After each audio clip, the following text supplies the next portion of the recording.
This is NTD Evening News. Live from our NTD Global Headquarters in New York City, here is Tiffany Meyer. Good evening, and thank you for joining us tonight. Zooming in on the conflicts in the Middle East, the U.S. is strengthening its military posture in the region. This comes as Israel prepares for an upcoming retaliation from Iran. The White House says the attack could come as soon as this week.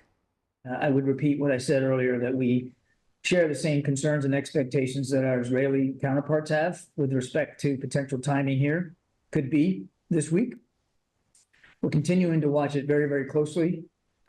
The White House says the U.S. has to prepare for what could be a significant set of attacks. The U.S. has sent a guided missile submarine to the Middle East. The USS Georgia is already in the Mediterranean Sea.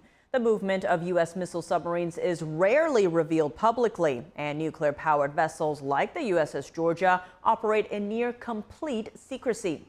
The Pentagon says Defense Secretary Lloyd Austin also accelerated the arrival of a carrier strike group to the region.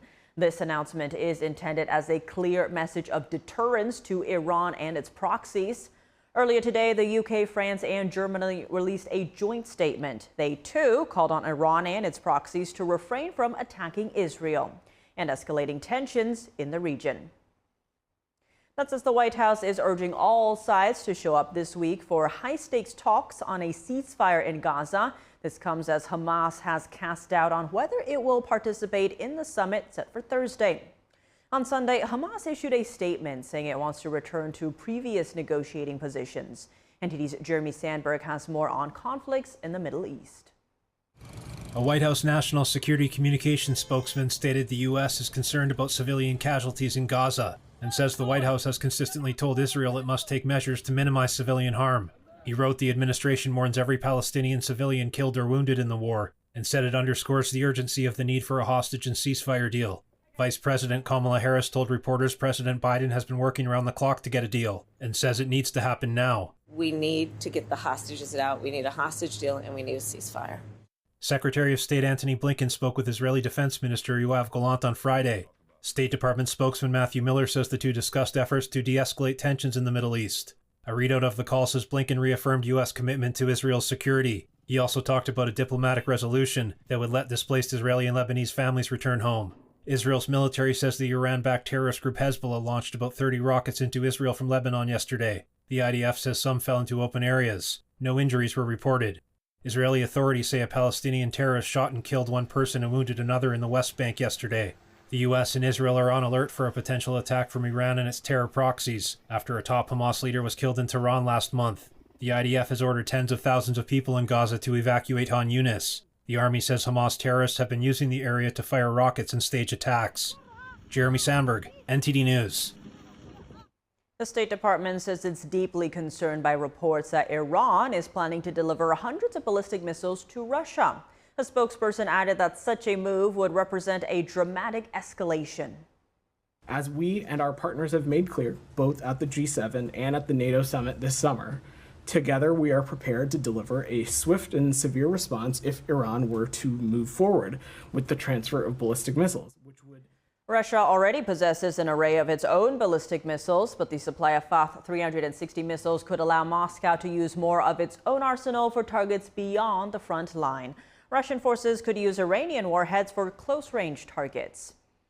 That's as Russia reacts strongly to Ukraine's cross-border incursion into its Kursk region.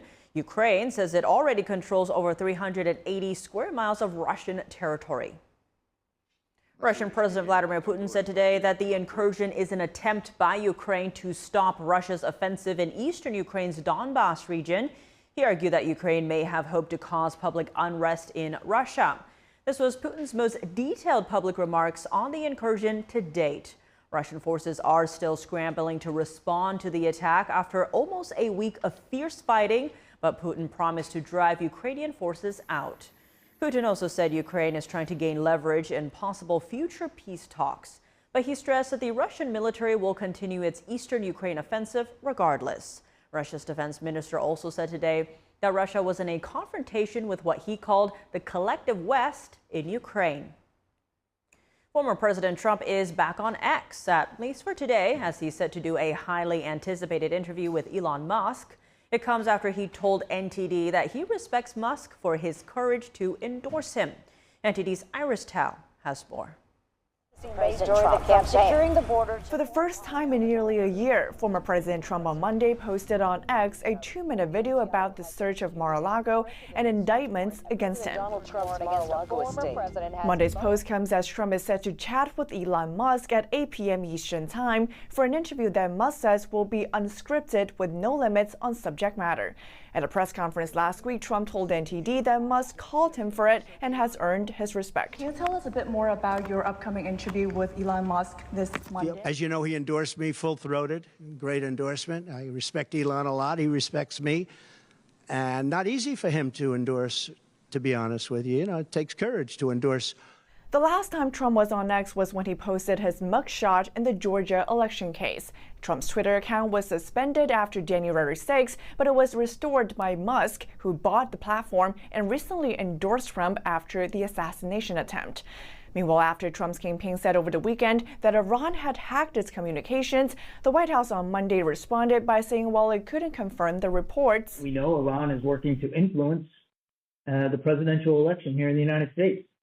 So we are certainly mindful that they have this intent. Trump's campaign is ramping up advertising and on Monday announced a rally this upcoming weekend in the battleground state of Pennsylvania. It comes as Vice President Kamala Harris and her VP pick Tim Walz have been campaigning across battleground states, and Trump's rally will come just 2 days before the Democratic National Convention. Reporting by Iris Tao, NTD News.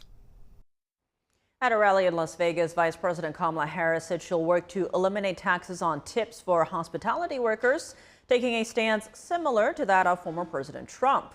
Her campaign also said it raised $12 million at an event in San Francisco. NTD's Jason Blair reports. The Harris-Walz campaign finished up a 5-day swing state tour with a rally in Nevada. At the rally in Las Vegas, which has a large hospitality industry, Vice President Kamala Harris said that she wants to eliminate taxes on tips. And it is my promise to everyone here, when I am president, we will continue our fight for working families of America, including to raise the minimum wage and eliminate taxes on tips for service and hospitality workers. In June, former President Trump also told a Las Vegas crowd he plans to stop taxing tips. For those hotel workers and people that get tips, you're going to be very happy, because when I get to office, we are going to not charge taxes on tips, people making tips. And on Monday, the White House press secretary, Karine Jean-Pierre, said that President Biden also supports no taxes on tips. Absolutely. Look, this is something that the president supports. He supports eliminating taxes on tips for service and hospitality workers by also raising minimum wage and preventing the wealthy from gaining the system. Michael Busler, a professor of finance, told NTD that both candidates need to lay out more details in order to see what their promises would actually look like. They're saying no tax on tips. Now, does that mean no federal income tax on tips? But how about Social Security and Medicare tax? After Nevada, Harris went to San Francisco to attend a fundraising event on Sunday. Representative Nancy Pelosi, California Governor Gavin Newsom, and San Francisco Mayor London Breed were among the crowd of about 700. According to the LA Times, tickets cost between $3,300 and $500,000. Harris's campaign reported that they raised over $12 million. Harris told reporters in Arizona that she plans to unveil her economic plan this week. Reporting in Washington, D.C., Jason Blair, NTD News.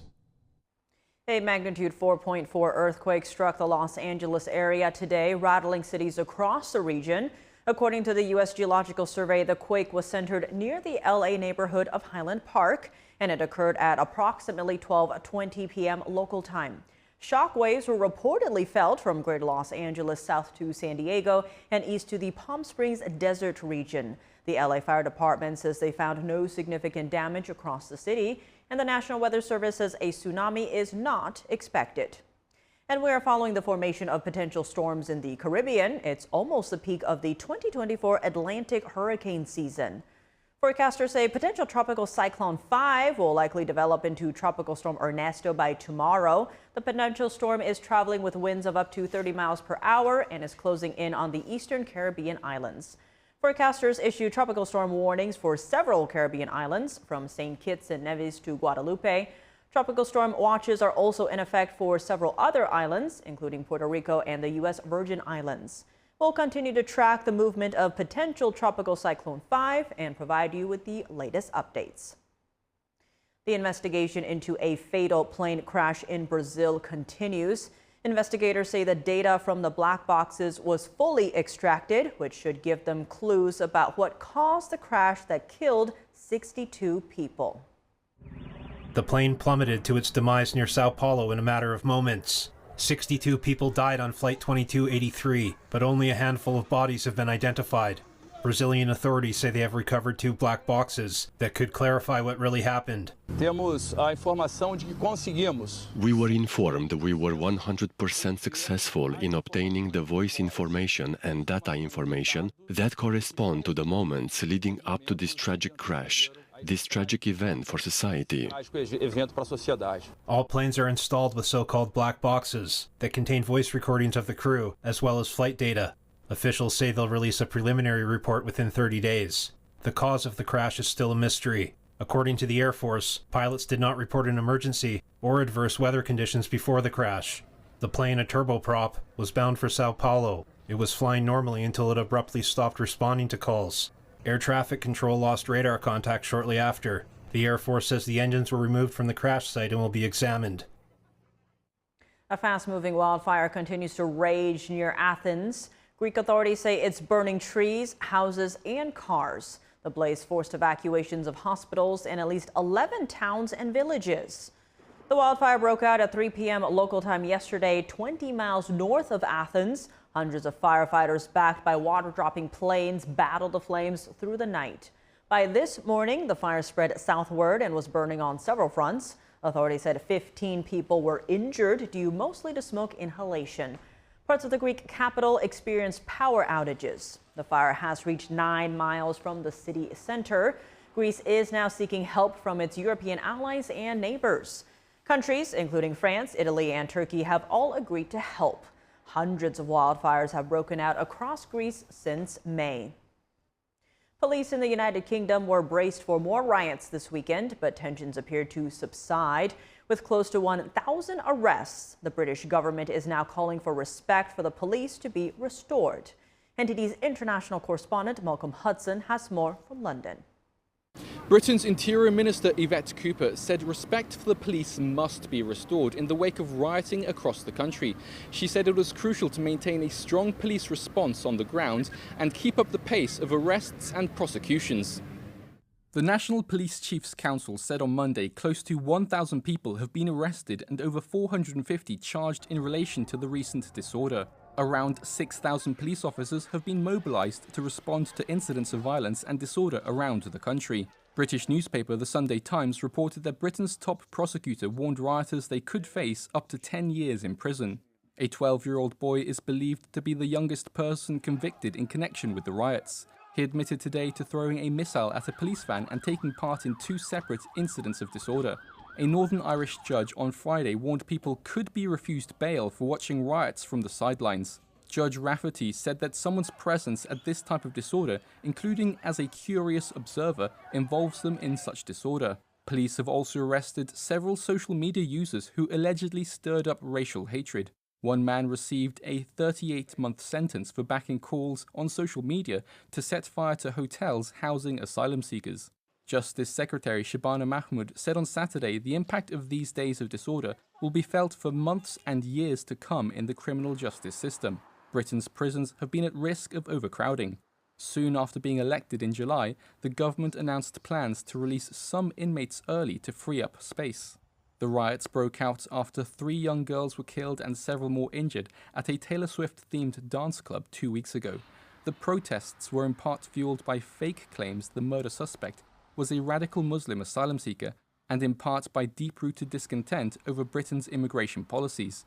Police had been braced for further riots this weekend, but the government said tensions appeared to subside with no widespread unrest. Ministers still remain on high alert and will continue to deal with the fallout from the rioting. Malcolm Hudson, NTD News, London. Researchers from Rutgers University found TikTok using its algorithms to suppress content that exposes China's human rights violations. NTD's Flora Hua brings us this report. Yes, Tiff. So the report says TikTok, quote, actively suppresses content critical of the Chinese Communist Party or the CCP while simultaneously boosting pro-China propaganda and promoting distracting, irrelevant content. To conduct the study, the researchers created 24 accounts on 3 popular video platforms, TikTok, Instagram, and YouTube, pretending to be 16-year-old users. The goal was to test what kind of feed they can get when searching words tied to human rights accusations against China, including Uyghur, Xinjiang, Tibet, and Tiananmen. They collected a database of over 3,400 videos. Compared to other American-funded companies, TikTok contains significantly fewer videos criticizing China for these issues, and at least 10% more videos with a pro-China tone. The study also pointed out that there are more travel and lifestyle videos which paint China in a good light were found on TikTok. Critics of China, including those discussing genocide and other human rights abuses, are, quote, systematically shut down. In a statement to the Epoch Times, TikTok spokesperson dismissed the Rutgers study, calling the research report a false, predetermined conclusion. And for more in-depth news from China and analysis on what it means for the West, stay tuned for China in Focus tonight on NTD. Coming up there, a morbid hashtag topping Chinese social media searches spurred by a troubling report. It accuses a Chinese firm of allegedly stealing bodies from funeral homes and dismembering them for profit. That's tonight at 9:30 p.m. Eastern on China in Focus. A big strike at America's ports is possible as labor negotiations hit an impasse, a mass shortage of goods, more inflation, and the upcoming election all at stake. Here are the details. A massive port strike looms as negotiations between maritime workers and their employers hit an impasse. The dispute is between the International Longshoremen's Association and the United States Maritime Alliance. The workers have repeatedly threatened to strike. Key issues are salaries and automation. They want to use semi-automation to reduce the number of longshoremen. And like my dad always says about semi-automation, it's just another avenue to eventually go fully automated. ILA executive Dennis Daggett said last year there's a major disconnect between the two sides. That disconnect continues to this day. If they were to strike, it could be terrible. You would have a very dramatic change in our ability to move goods, and this would actually impact trade not just on the East and Gulf Coast, but globally, because ships would start backing up, you would have delays. Shipping expert Sal Mercogliano said we could see a literal standstill in some ports. This will have consequences on the shelves of Costco wholesale, Target, Home Depot, et cetera, Walmart. Maritime expert Rockford Whites says it would disrupt the holiday shopping season, including Christmas, as well as the upcoming presidential election. It would lead to price inflation for those goods that are in short supply, which is sort of the last thing the Biden-Harris administration wants during a presidential election year. Whites says this gives more negotiating power to the workers and pressures the U.S. Maritime Alliance. If no deal is reached by September 30th, the strike begins October 1st. A large group of juveniles ransacked a 7-Eleven store in Los Angeles. Teenagers stole numerous items and left employees with a huge mess. NTD's Christina Corona tells us more about the flash mob robbery.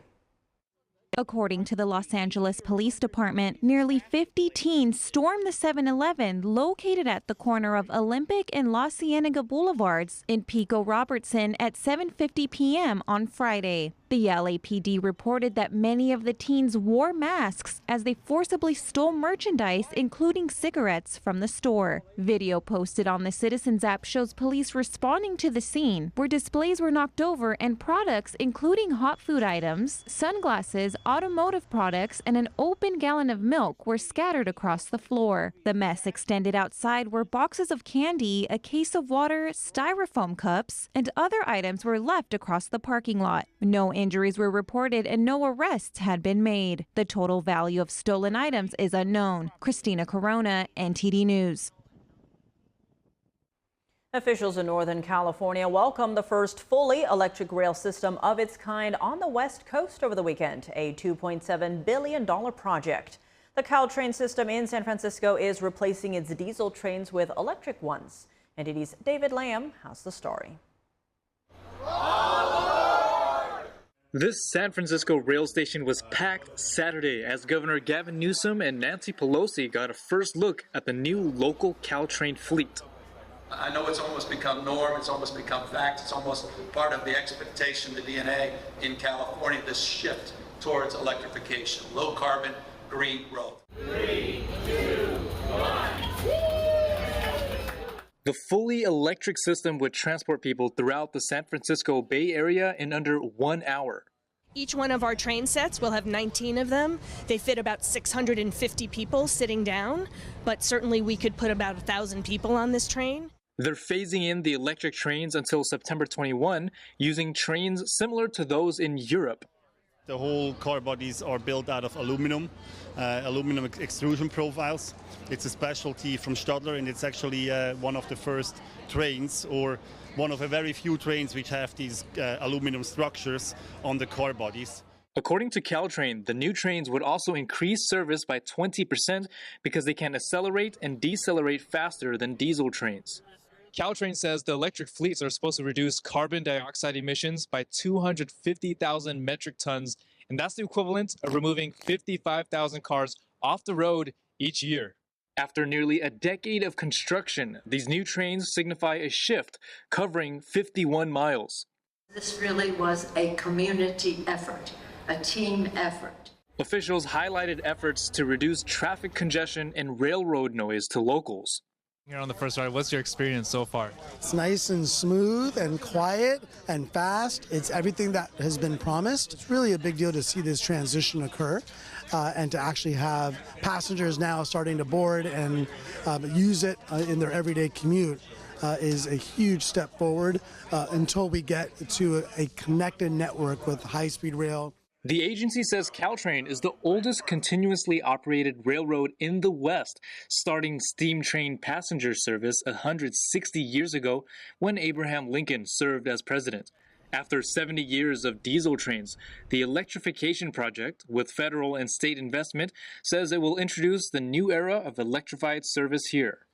Such an amazing feeling to bring a project to fruition that has been happening for about 25 years. Our team has managed to figure out a way where starting on September 21st, there will be no diesel passenger trains in the corridor.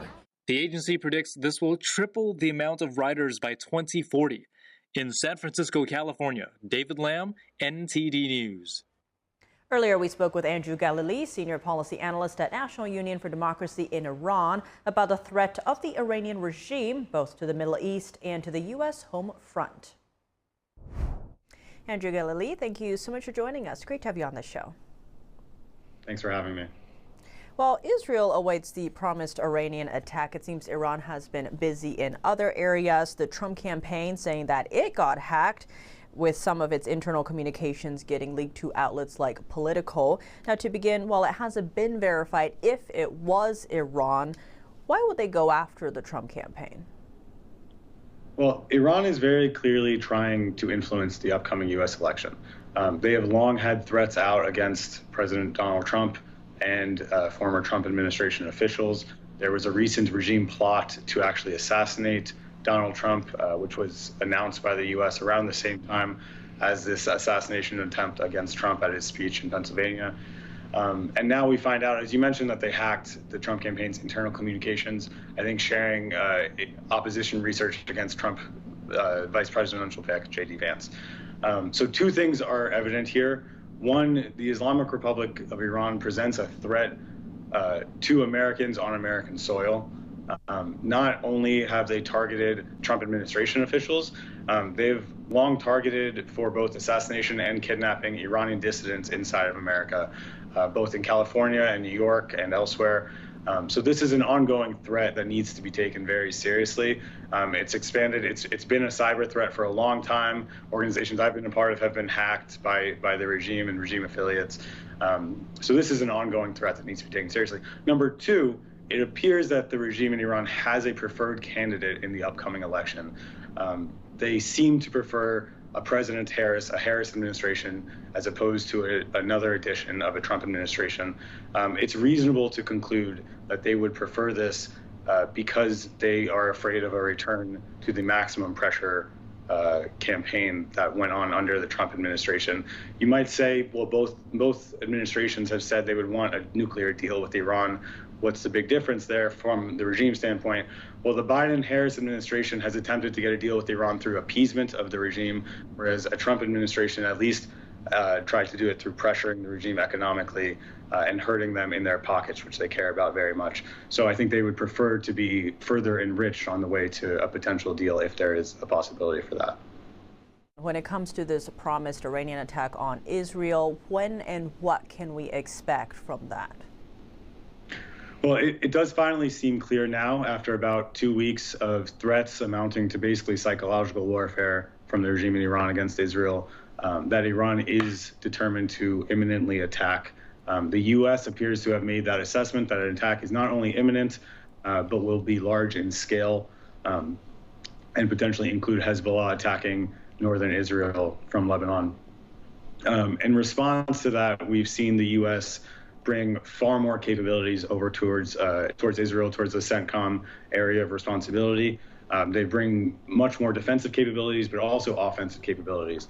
And what's important here is the U.S. finally sending an actual message of deterrence. So when you look back at how the Biden administration has handled its Iran policy, has handled nuclear negotiations with Iran, has handled trying to deter Iran from expanding and escalating its regional conflict and terrorism, the administration's main strategy has basically been to say, don't. And occasionally they've escalated to please don't. This is a new message, and it's a step in the right direction. And I would say it's somewhat following Israel's lead, because if you look at Israel's response to Iran firing hundreds of ballistic missiles at it about a month ago, and its killing of Ismail Haniyeh in Tehran, both send a message of deterrence. One saying, if you hit us hard, we can destroy your nuclear program. Two saying, if you hit us hard and kill civilians, we can target and precisely kill any official inside your country, and you cannot protect them, and we will not harm civilians while we do that. And turning now to the ceasefire negotiations, Israel has said it will send a delegation for this Thursday's talks, but Hamas hasn't confirmed if it will attend. Even it has signaled that it does want a deal. Now, this does come, of course, where a major Iranian attack would complicate things potentially. Where do you see all of this going? Well, look, Hamas hasn't been a great partner in negotiations. I think that's number one. But maybe the key point here is, yes, as you said, all of this is going to be determined by Iran's response and the scale of Iran's attack against Israel here. One thing I would add, one of the main goals, if not the main, the key point for Israel in the original ceasefire negotiations that have been ongoing was the destruction of Hamas's military capabilities. That was a requirement for them because of how many civilians were killed by Hamas on October 7th. So based on that logic, I would think that if Iran and Hezbollah now attack and kill civilians in Israel, that makes a ceasefire that much harder to accomplish, both in the short and long term here. And in your view, what would it take to achieve this ceasefire negotiation, or at least get the hostages, the remaining ones, out? I think there needs to be more pressure on the Hamas-Iran side of the talks and less pressure from the U.S. on the Israel side. Israel has made their demands very clear. Hamas does not seem willing to go abide by them. They could have ended this a long time ago by returning the hostages home and surrendering. Andrew Galilee, thank you so much for your time.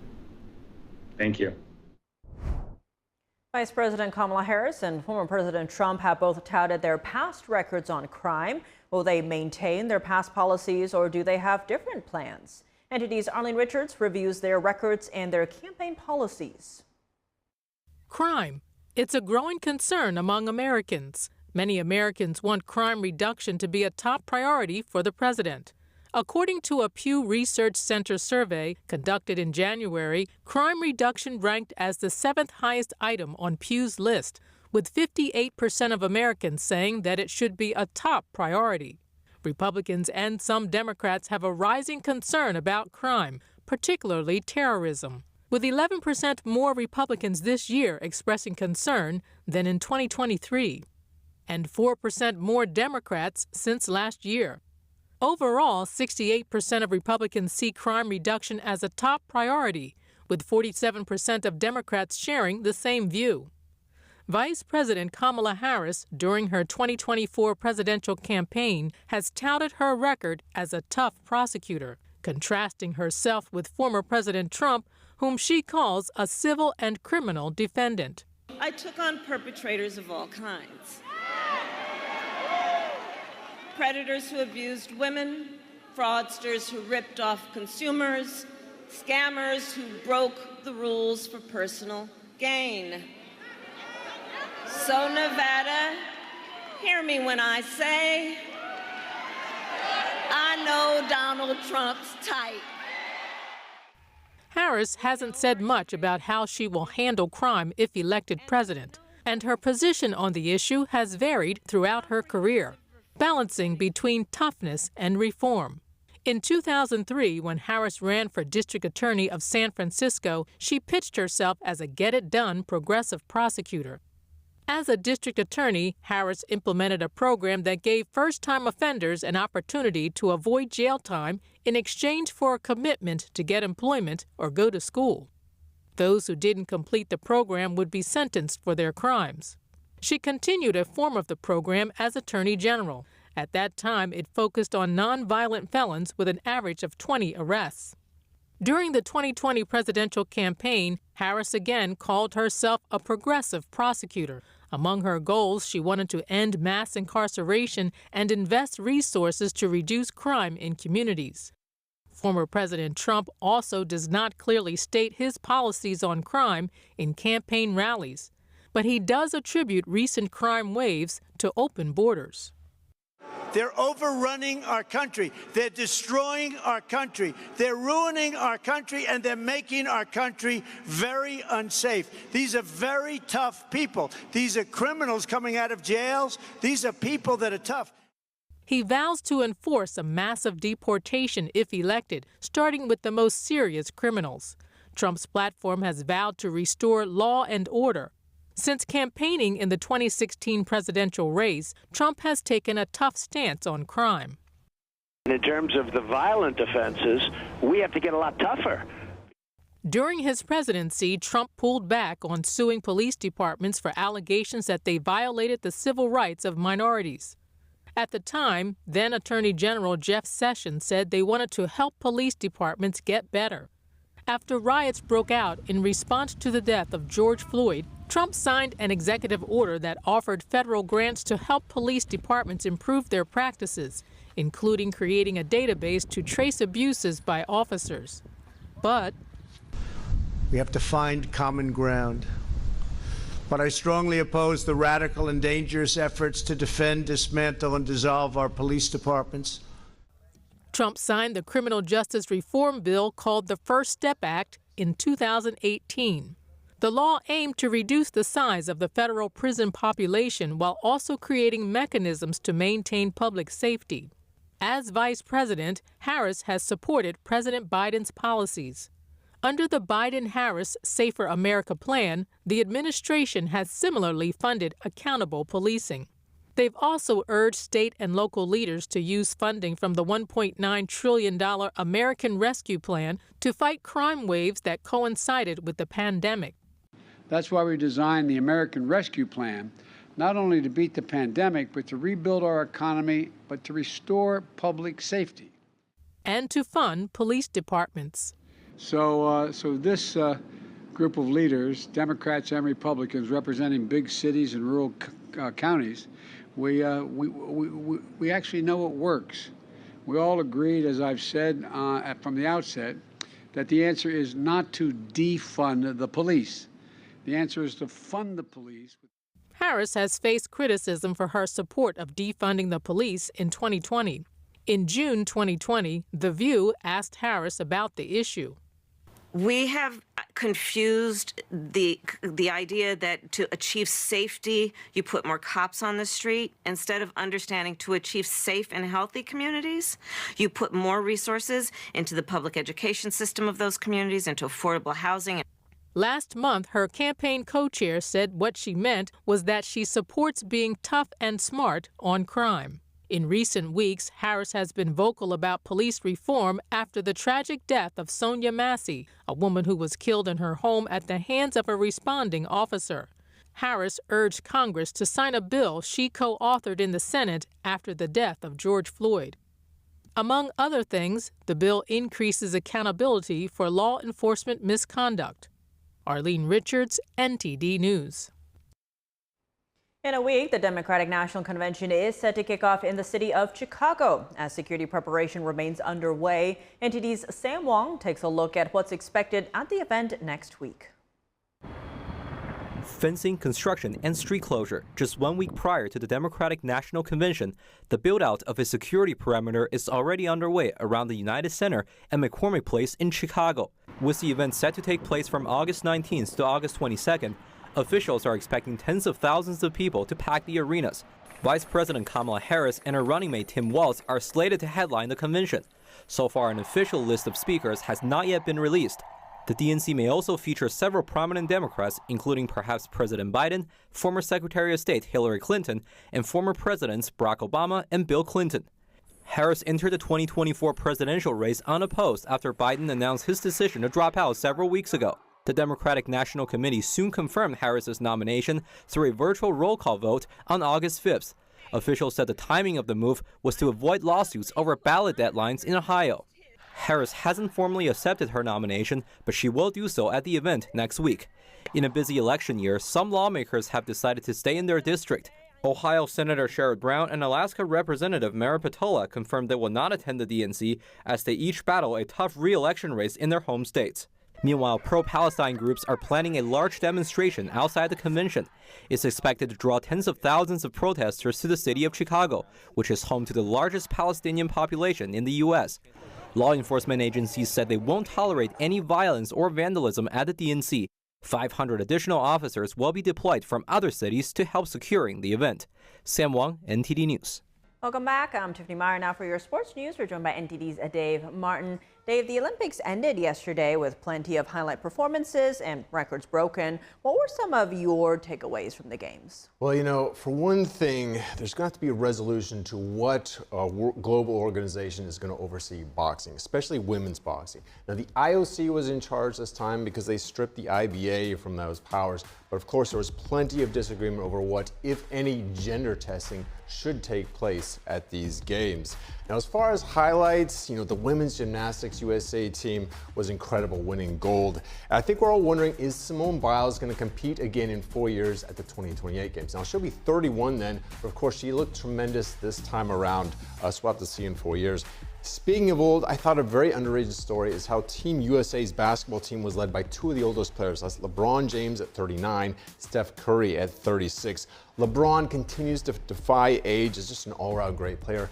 Steph was incredible, especially the last two games in helping the U.S. win gold. And of course, there's also breakdancing. Now, I thought this was an iffy sport to begin with, only because it's so open to interpretation. You know, you don't have people performing the same moves like you would in like figure skating or skateboarding. And of course, some of the performances were incredible, some not so much. So I'll be very interested to see if that's back in 4 years. Well, one Olympic sport that will be returning in 2028 is baseball, which has been an on-again, off-again Olympic sport. Has there been any certainty regarding whether major league players will be allowed to play? That has not been agreed upon yet. Unfortunately for Major League Baseball, this disrupts their season. The games are only 16 days long, but you'd probably have to give players at least a month off. And that's during the very crucial months of July and August. Now, would they continue to play without those players? That's a possibility. Or could you pause the season? But if you did that, you're either starting or you're ending in winter, and baseball is not a winter sport. Plus, of course, there's injury risk. Now, the best players generally have the most expensive contracts. No one wants these players coming back at less than 100%. Now, in 2021, the last time this is Olympic sport, Major League Baseball they didn't allow anyone not on their 40-man roster. So you had a whole bunch of unknown players. It didn't make for a very fan-friendly sport there. So I'll be curious if there's a way to please everyone here. Looking at college football, the preseason AP poll was released today with Georgia at the top. But what did you make of mighty Alabama being ranked 5th? I thought it was about right. It's probably expected with the retirement of Nick Saban. What makes it noteworthy is that this is their lowest preseason ranking since 2009, which was when they won their first of 6 titles under Nick Saban. It just shows how dominant he was as a head coach. Now, interestingly, this poll is very close to the preseason coaches poll that was released last week. Both polls had the same top 7 teams. That's Georgia at number 1, followed by Ohio State, Oregon, Texas, Alabama, Ole Miss, and Notre Dame at 7. The AP then is Penn State and Michigan at 8, 9, while the coaches poll is those same two as well, but flip-flopped, and both have Florida State at 10. Now, Florida State is the first team out that's not in Big Ten or SEC or independent like Notre Dame in the top 10. It really shows how those two super conferences have really consolidated the best football schools really into 2 power conferences, because that's where all the TV money is. All that said, though, the preseason rankings don't mean much. They're just things for you and I to talk about, really. Shifting gears to the NFL, your team, the New York Jets, finally addressed the situation with edge rusher Haason Reddick, who has yet to report for training camp, saying they won't trade him. How did they end up in this standoff? I'm wondering that, too. They just traded for him in March, gave up a future 3rd-round pick. I think we all presumed they had worked out whatever was wrong with his contract. Now, it was a popular belief that his negative feelings about his contract was the reason he was traded. Now, he's got 1 year left at $14 million. It's non-guaranteed, which is not very high for someone coming off consecutive Pro Bowl appearances. But he skipped all the Jets' offseason activities. Some are mandatory, and he's yet to report for training camp. That's 21 days he's missed, and it's a $50,000 fine per day, and that is mandatory. That's over $1 million in fines that he's already got at this point. But for players, holding out is usually their only way of leverage in these contract negotiations, but we haven't actually heard from him what his reason is. Whatever it is, it seems there was clear miscommunication between the Jets and him at the time of the trade. Hopefully, it gets resolved soon for us Jets fans. Well, Dave, as always, thanks for joining us. Well, thank you, Tiff. And that's all for today's news. For round-the-clock coverage, visit us at ntd.com or download our NTD app. Thanks for tuning in. I'm Tiffany Meyer. Good night.